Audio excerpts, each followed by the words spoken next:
అవునండి, 15 ఆగస్టు వరకు రుణమాఫీ చేయడానికి వారు అన్ని విధాలా కృషి చేసి దానికి సంబంధించిన అన్ని విషయాలు పూర్తి చేస్తున్నారు. అదొకటి. ఇంకొకటి 6 గ్యారెంటీల స్కీమ్ మీద మేము కరెక్టే 100 రోజుల్లో అమలు చేస్తామన్న మాట నిజం. 100 రోజుల్లో మేము ప్లాన్ చేసుకున్న మాట నిజం. కానీ ఒకసారి ముందు మీరు ఈ ప్రభుత్వంలో చూసుకుంటే కనీసం ఆర్టీఐలో అప్లికేషన్లు పెడితే కూడా ఏదైనా మనకి ఇన్ఫర్మేషన్ రాని పరిస్థితి. ఆర్థిక పరిస్థితి ఎట్లా ఉంది స్టేట్ తెలుసుకుంటే ఒక్క సగం జీవోలు కనీసం మీకు అవైలబుల్ కూడా ఉండవు. 6,000 పైచిలకు జీవోలు మీకు ఇన్ఫర్మేషన్ కోసం కూడా పెట్టలేదు. అన్నీ ఆన్లైన్ పెట్టలేదు. ఈ విషయాలన్నీ మీకు తెలుసు. ఆర్థిక పరిస్థితిని సమీక్షిద్దామంటే కనీసం ఆఫీసర్లు ప్రతిపక్ష నాయకులకు ఫోన్లు కూడా ఎత్తేవాళ్ళు కాదు, సెక్రటేరియట్లోకే రానియలేదు.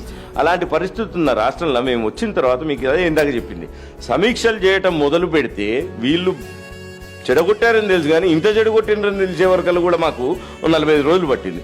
సో పరిపాలనని గాడిలో పెడితే తప్ప ఇదంతా ఇందాక నేను చెప్పినట్టు అలావుద్దీన్ అద్భుత దీపం కాదు కదా. ప్రభుత్వంలో అన్ని సక్రమంగా అయ్యేటట్టు చూస్తూ ప్రభుత్వం నుంచి ఈ పథకాలన్నీ ప్రజలకు అందేటట్టు చేయటమే ప్రభుత్వం యొక్క లక్ష్యం.